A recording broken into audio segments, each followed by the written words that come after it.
I've been looking for a house with no walls or no whispers, no hiding places, no secret sister. Been looking for a house that won't shelter a lie, no tear-stained past or reason to cry. I wanna live, live, live in a house of love. I wanna live, live, live in a house of love. Welcome to EWE, Empowering Women Everywhere. I'm your host, Nan Gill, and today our guest is Diane Rosen. She is an artist, a writer, and an educator, and she's here to talk to us about some of her projects. Hi, Diane. Hi, Nan. How Good are to you? see you. I'm Good to see you as well. So, can you tell us a little bit about your background, how you got started in the arts? And Sure. Recently, I gave another interview at a local arts newspaper, and the person asked me that question, and I couldn't come up with anything until I realized that the beginning was sort of always there. So I went back to childhood, and my earliest memory is of me hiding in a school coat room, crouched next to all the books and book bags and boots, and I was cutting out paper snowflakes that we had been making in the class. And I was hiding out because it was cleanup time and I was supposed to stop. Oh, and you didn't want to stop. But I couldn't stop. And I was so fascinated by the intricacy and variety of these beautiful little delicate objects that I was able to make from cutting out, and with no, pre-drawn pattern, because you just fold and cut was fascinating. So that thrill with excuse me, just exploring your reaction to the world around you, Right. and expressing it in some way, has How always old were been you? there. How old were you? I think it was kindergarten, so I'm not giving away a year, but it was a while ago. It was a while ago. So that's always been there, and I really and think... what happened when you were found? What happened? I don't know, it's blank. They didn't do anything extreme, I'm sure. Maybe they withheld cookies and orange juice for a while. No, I don't think so. That was it. But that was your beginning. Yeah, it was just because it wasn't so much the doing as the feeling. The seeing and responding a certain way. Right. And that's really, for me, what the essence of creativity is. So, it was just the ability to see things in a certain way and react to it and explore it and express it. Right. So you started in kindergarten in the coat closet. And then I came out of the closet. And then you went on and you went to school. Where did you go to school? Well, I went to college in Maryland, which is where I grew up. Okay. I went to Goucher College, but actually in the intervening time, I had decided on art as a career. So I applied to just to art schools, to Rhode Island School of Design and Pratt in New York. And Pratt, I got into both, but Pratt offered me a scholarship, so I Okay. was going there. And then life took me in other directions, and I was then planning to stay local. Life being a male person, significant other, who was a lovely person, but it was way too young in age. But anyway, that's what I decided. He was at a Maryland school, so I switched, and I dropped Pratt, and I wow. went to an academic school. But it's really my strong belief that everything does happen for a reason, and that to some extent you have to go with the accident, what appears to be accidental or Right. random, because really it's a little piece in a puzzle of a plan. Right. You just can't see it all at the same time. Yep. You have And- to have faith and trust. So I went to a good academic school, and I became an English major because I always loved literature and reading and writing, and when I got out of college, that's the path I took as a writer. Okay. And I moved to New York. I had married and then divorced and then moved to New York, And I needed to earn money, and my training had been in writing and in literature, so I continued with writing. And at a certain point, I just, excuse me, I just could not tolerate the thought that I wasn't in touch with that early part of myself that was so excited about cutting out snowflakes. Yes. Not that writing isn't creative, but there was a piece of me that always felt connected to the visual, Right. Seeing and expressing Visual expression. on a visual basis. Right. So that's when I took myself to art school, and I went to the Art Students League, because I didn't feel like matriculating again and doing a second college career at that Right. point. And so I went to the league, and I really gave myself a pretty academic training, by which I mean the first year I only drew. The second year I started with pastels and some oil painting, and then continued the third year to refine working in both of those mediums. And then when I got out, I applied for a fellowship, a painting fellowship through the Institute for International Education.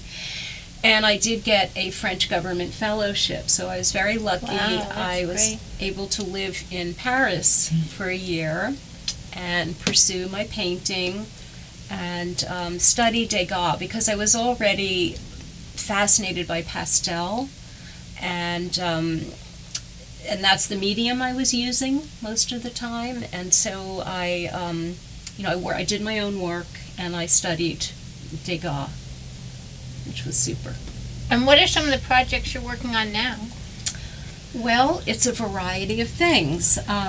As I was saying, the random, should never be, discarded as irrelevant, because since I had a great formation in writing as a result of going to the academic school instead of Right. art school, initially, I do have a lot of enjoyment in writing about creativity. But I guess I would back up a little bit. I thought about creativity when I was getting a master's in English education, because I did want to teach. And I love teaching art, and I was able to do that, but to Right. teach English, either literature or writing, I needed a bit more than the bachelor's degree, just Right. because that's the way the system works. Uh-huh. And so I was getting my master's, and I don't even remember what it was that brought me into creativity studies, but it seems that it's become a discipline in its own right. And it's fascinating because there is a core of methods and ways of thinking and seeing that lie at the heart of every single creative endeavor. And by that I mean whether it's the sciences, math, cooking, Right. visual arts. In our culture, we tend, when we hear the word art or even creativity, Right. which is a very broad term, most people will tend to link it immediately to visual art, which isn't a bad thing in one way, but in another it is, because it's very limiting, and it's what leads many people, if they were asked, are you creative, or do you like to do any creative projects, and they'll say, oh, I can't even draw a straight line, which is so silly, because I don't think any artists can draw straight lines either. Well, when I think of creativity, I think of all the arts. I think of music, I think of drama, Yep. I think of, visual art, I think of graphic art. Yep. But I guess for the most part, people think about just visual art for drawing. When you say creativity, that's what a lot of people think. Yeah. And, it's very unfortunate, particularly for primary and secondary education, where it's been dropped from the curriculum right and left Yeah. for, purposes of lack of budgeting and so forth. But also, I think many administrators and some teachers who have that narrower view of creativity think, oh, that's just frivolous. If we had all the time and all the money, we would put crafts or art projects into Right. the classroom.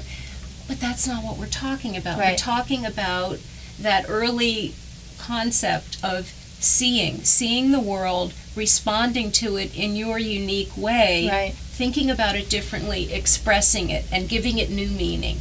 And that's, to me, that's creativity, and it's in all the media, as you said. Right. And it's crucial. I mean, there It's is crucial for every child to be alive. Absolutely, absolutely. So some of my projects have included teaching more creative ways of writing in secondary schools, which I then put into a curriculum on bringing inquiry into the curriculum, questioning, challenging assumptions, arriving at what you think by letting it emerge from process, Right. which includes a little bit of chaos and a little bit of messiness, because clearly you can't, if you knew at the beginning where you would end up arriving, you wouldn't have to do anything. There wouldn't be any creativity or science, Right. Innovation. Nothing would exist. So you have to give yourself permission to just sort of take the leap and start the process, trust that you don't necessarily know where you're going, and in fact embrace that uncertainty, that it's all part of the process. So somehow I was able to find a way of harnessing some of that and not make it too threatening, and so I taught that, sort of co-taught with some teachers at a public high school in Manhattan, for imbuing the students, for the students to imbue their writing with more authenticity, Okay. and with researching social justice topics that mattered to them, which Uh-huh. I really believe in giving students choice. And they wrote the most amazing papers. The teacher, the regular classroom teacher, was floored. And I still remember, this was in 2008 or 9, I think, I'm not sure. One of the young men in the class, this was 12th grade, and he wrote his paper about concussions because he was an athlete and how they're underreported and undertreated and whatnot. And I'm sure you're aware that this is like a very current topic. A big issue. Big issue. So they came up with fantastic things by just questioning and thinking about what mattered to Right. them and pursuing it. Mm-hmm. So, this took place in the school, and you have a book that you wrote about. Right. this So this topic. was it's really a curriculum guide. So it's not coffee table reading or bedside reading, but and it is for an English classroom. But the concepts, I guess, what I was trying to get at, I suppose, is that in writing this, Right. I realized that those concepts mattered so much to me, and that I felt them at work, whether I was painting at the Uh-huh. easel or writing.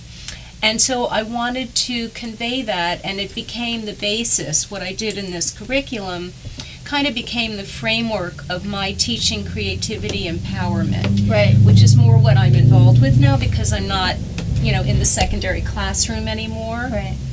And you have a so- workshop now that you have for creativity. Yeah, so creativity empowerment, about thinking more creatively every day, and in everything you do, whether it's work or school or everyday activities like cooking or whatever one does. Right. So and a lot of it has to do with this giving yourself permission to enter, uncertain territory and let things be a little messy and chaotic, and take a non-linear route, because you can't, logic is wonderful, but it doesn't necessarily get you to your creative self, to creative expression. Right, and also by being creative, you can be very alive. I think we were really all born to be creative. I agree with you. It's only in the school system and some of the ways that they teach children, whereas if you're really creative, you're considered a problem. Absolutely. Right. And actually, in my brochure, I have what I think is just a terrific quote on that point. And this is, well, actually, there are two. I might read you two. This one is from Ken Robinson, actually, Sir Ken Robinson. He's a British creativity theorist, and he gave a wonderful TED Talk on that. I think the title of the TED Talk may have been "Do Schools Kill Creativity?" Right. But if not, just Googling Ken Robinson, one could find his writing. So here's a quote from him. "We're running national education systems where mistakes are the worst thing you can make. The result is we are educating people out of their creative capacities."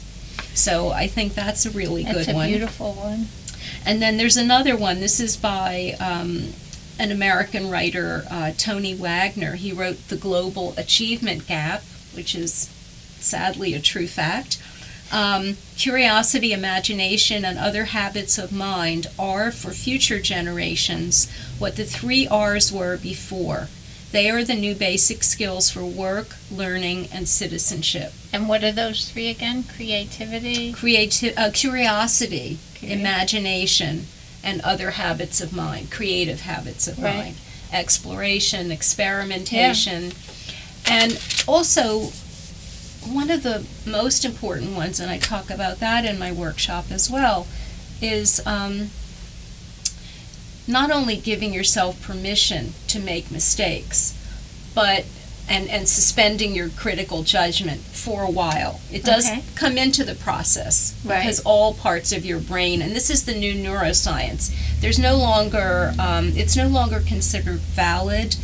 That it was fashionable for a while, but they've superseded the theory now that you create from the right side of your brain. Yeah, I remember hearing that. Right? Oh, that was around for a really long time. But there's newer neuroscience now, because they have these less invasive ways of measurements while people are given creative tasks, and it's really fascinating. So the thinking now is that it's interactive, like everything else. The brain, it's an interactive process. Right. But that what actually gives rise to creative thinking is not your logical brain. And it isn't, as simple as left or right. It's just everything is distributed everywhere. But there are pathways of logical thinking. Those are suppressed, and they can see this in MRI imaging of the brain. The logical, rational pathways or networks, really, it's not so much pathways would be too limiting, but the networks, those interconnected networks, are suppressed during creative thinking, and what's at work is what they call the default network. And we might call that our ancient brain, our unconscious, our emotional brain, our intuitive self, that those things are at work when we are incubating ideas. And then when those attain a level of intensity enough to come to consciousness, they pop into the conscious mind, and those are what we call the aha moments. Okay. But it's really owing to those kind of nether processes of our default region, default mode, where we don't have control. I mean, it's a wonderful illusion that everybody aspires to. I can control everything, it will happen because I make it happen. Oh, I gave that up a long time ago. Right? Yeah. Because it ain't so, you know? That's right. And that's from an English major, it ain't so. Yes, absolutely. My teachers are all rolling over and wherever they are. But I said it for effect. So that default mode network is at work, and we need to honor that for creativity. So that's one of the things that I do. The workshops. And you have a website that if people want to find out more about your work, they can go on, and what's that? I do. It's RosenArt, which is my last name and the word art together, RosenArt.net. Okay, and what is your phone number, Diane? So my studio phone number is 845-358-8008. Okay, very good. So if anybody wants to find out about her classes or about any of the workshop that she's doing. Right. And now about your art work, because you're still very involved with your artwork. Yep. What medium are you working in for the most part now? So I think I mentioned that pastel had become my favorite medium, and that still is. But in the last several years, I've been combining it with acrylic paint. So it's kind of mixed media, but it isn't very typical mixed media, although I don't know what that really means. There may not be any typical mixed media. But for me, the acrylic is a way of inviting chance and the unexpected Right. into my process.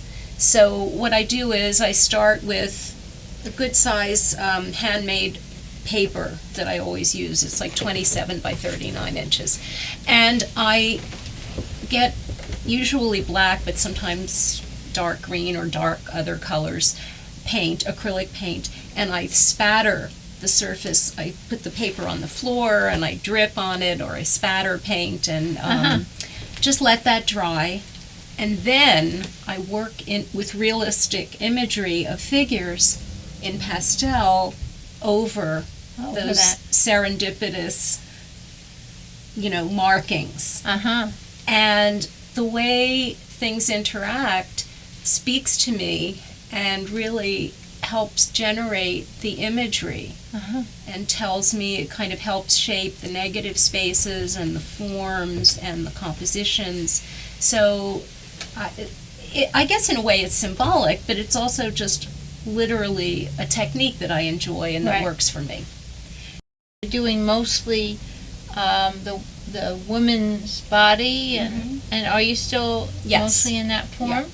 I love the figure, and it goes in and out of fashion, with the trends in the art world, and I just sort of laugh because I believe you really need to find your own voice and go with it. So I Right. just do what I do, and sometimes that's fashionable and sometimes it's not figurative work. And I also do portraits on commission, so I don't do those as often. I do them as Right. requested. So if someone had a portrait they wanted you to do, they could call you and set up Absolutely. an appointment. And there to are some discuss it portraits on the website on the website. that people could see. Yeah. Okay. All right. Very good. And where are you showing now? I know that you have some shows Right. coming up. I do. Thank you for asking. And I have a show coming up, a solo show at an area gallery. It's in Cornwall-on-Hudson, Okay. which isn't too far, and it's at the Green Light Gallery. So I will be. It's going up the end of next week, and it'll be there through October and the first half of November. Okay. And I'll also be doing a workshop in conjunction at the gallery, a one-day workshop in conjunction with the show. And where are you teaching now? I know you teach at some schools. Yes, I am an adjunct teacher, instructor at Rockland Community College in Suffern. That's right, it's in Suffern. Okay. And that is English, basic English composition and first literature classes. And then I teach studio art at the Garnerville Art Center in Haverstraw. Okay. So that's basically it. And then I wouldn't call it teaching, but I do love to do when I have papers that are accepted, I will give presentations at conferences. I've done a number of those. So that conference was it's a group I love, the Chaos Society, or Sounds like something I want to join. I you know what? I think you'd love it. I'll give you details after. It's the Society for Chaos Theory in Psychology and Life Sciences. Okay. So really, it's physicists, mathematicians, psychiatrists, medical doctors, therapists. I mean, it's this. And you went to talk about a paper you had written? So, well, I wrote a paper. I wrote an abstract and submitted it to talk about creativity, chaos, and because I mean, the kind of. You might have had a glimmer here, what I've been talking about, that my process is somewhat chaotic and I like inviting chance into the process and a certain amount of randomness. These are all things that chaos theory talks about. Mm-hmm. They're the things that have hidden predictability, but to us mere humans, it's completely random and unpredictable. And I wanted to also ask you, what is your experience as a woman in the art? Do you find that there's some challenges that you come against, or anything that, you've experienced, or anything you know about with regard to that? Well, of course, when there are rejections from a show or from galleries or whatever during over the course of a career, one never knows if that can be ascribed to gender or the work Right. just wasn't a match. So it's hard to say really specifically. Right.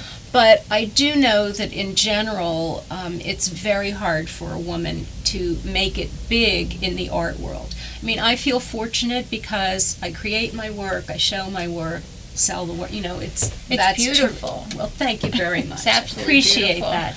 But I'm not a household name, obviously, and so to make it to that level, it's really rare for women these Right. days, and that's just so wrong. I mean, there have to be at least as many brilliant women artists Yes. as there are men, and yet the representation in museums and galleries is so lopsided. Right. Yeah. Last month there was an article in the New York Times where they kind of wanted to check in and take the pulse of what's Right. going on now.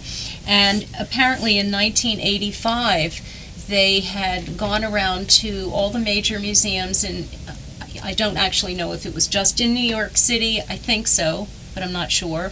But anyway, certainly the major museums in New York City and the blue chip, top ranked galleries. Right. And the statistic in 1985 was that women who had solo shows at these institutions Right. were 0 to 1 Right. in each museum or major gallery. So in 2015, they tallied again, Right. and it's gone up 100%.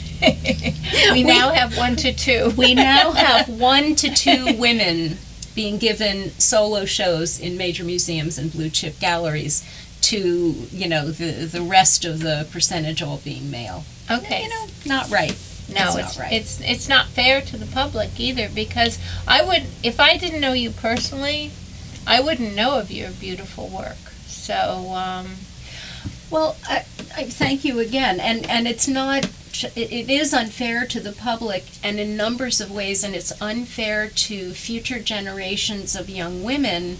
And this is one reason. Also, I've done my workshop in schools, and I've written for parenting publications. I actually hope to do more for parents, talking to them about creativity and enhancing your child's experience of themselves as creative Right. people. As you said, we are born creative. right. And yet so many institutions along the way seem to, wear it down and train it out of us. So I think that's really important for young women to see They role try to- models. Yep. and- They try and suppress it rather than embrace it. Right. Absolutely. So, but at any rate, if anyone here is interested in becoming more involved in creativity and creative workshops, and to find out about Diane's work, you can go to rosenart.net or Right. give her a call and find out, and make sure you get to see her exhibit At and- Greenlight. Yep.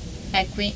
You want to give us that information where that is again? Sure. Greenlight Gallery. It's 240 Hudson Road in Cornwall-on-Hudson. Okay. And thank you so much for being a part of Empowering Women Everywhere. Thanks, Nan. And follow us at Empower Women TV.